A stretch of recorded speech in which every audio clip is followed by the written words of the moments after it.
Donc, nous avons utilisé dans notre document InDesign plein d'images qui ne sont pas au format PSD. Donc, si vous allez dans le menu Fenêtre, Lien, vous voyez qu'il y a plein d'images. Ah tiens, il ne les a pas trouvées parce que j'ai renommé le dossier. Haha, c'est malin ça. Il y a plein de liens qui sont cassés actuellement. Parce que j'ai renommé le dossier dans lequel se trouve le document InDesign. Donc, il va falloir que je fasse la mise à jour. Autre chose, vous voyez que les mêmes images se trouvent à plusieurs endroits dans le document. C'est pour ça qu'il a créé automatiquement des petits dossiers dans la palette liens.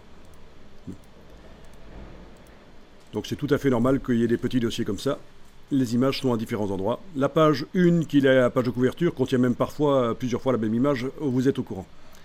Donc je vais faire la mise à jour de ces images pour indiquer à InDesign où se trouvent les vraies images sur le disque dur. Sinon, si j'exporte le PDF comme ça, je vais avoir dans le PDF des images basse définition, ça va être pixelisé, ça va être pourri. Donc, il faut activer toutes les images ici. Si vous ne l'avez pas, si ça va chez vous, vous ne le faites pas, vous regardez simplement.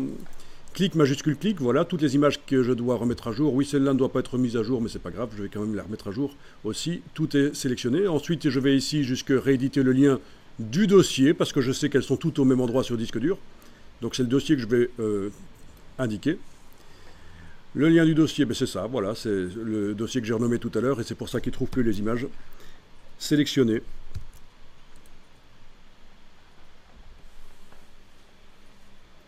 Donc ça fait la mise à jour, ça vérifie que toutes les images, il les trouve. Il les a toutes trouvées, c'est parfait. Ben oui, il ne faut pas faire la mise à jour de chaque image séparément, vous pouvez faire la mise à jour du dossier. Rééditer le lien du dossier. Ok, donc j'étais en train de montrer que parmi toutes les images qui sont là, il y en a plein qui sont en JPEG ou du PNG. Ah tiens, on a du TIFF, oui. Enfin, des formats web, parce qu'on est allé chercher les images sur le web. Ce qui est parfois assez mal vu. Vous allez vous rendre compte qu'on va vous dire, mais oui, mais il faut faire tes images toi-même, il faut prendre les photos toi-même. Ou il faut acheter les images dans une banque d'images, mais tu ne vas pas chercher sur Google. Mais en fait, bon, c'est gratuit. On a l'autorisation de les utiliser si on prend des images du domaine public. Pourquoi se priver? Je suis désolé, mais moi, quand je fais une publication et il y a besoin de l'image de la Tour Eiffel ou des éléphants, je ne vais pas commencer à aller dans un Safari photo. Ça va me prendre trop de temps et ça va coûter trop. Je prends des images sur le web. Alors, le problème ce ne sont pas des images PSD, donc je ne sais pas les ouvrir dans Photoshop et aller mettre des calques de réglage pour modifier leur aspect, leur couleur, leur contraste, etc. Je ne sais pas le faire. Il faudrait que, à la place de toutes ces images JPEG, je mette les versions Photoshop. Si vous le faites manuellement, ça va vous prendre 30 minutes minimum. On va le faire automatiquement. On va demander à Photoshop de prendre toutes les images du dossier et d'en faire des versions Photoshop.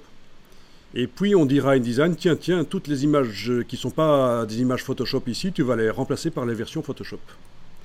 Donc ça va se faire à la fois dans Photoshop dans un premier temps et puis dans InDesign. Donc ce qu'on va voir ici, pour être clair, vous avez commencé la mise en page d'un document avec des images qui ne sont pas PSD, ce n'est pas des images au format Photoshop. Vous voulez à un certain moment pouvoir faire la correction avec des calques de réglage sur les images. Il faut les remplacer par des versions Photoshop. C'est ce qu'on voit ici. Donc vous allez dans Photoshop et on va faire la première opération, faire les versions Photoshop des images.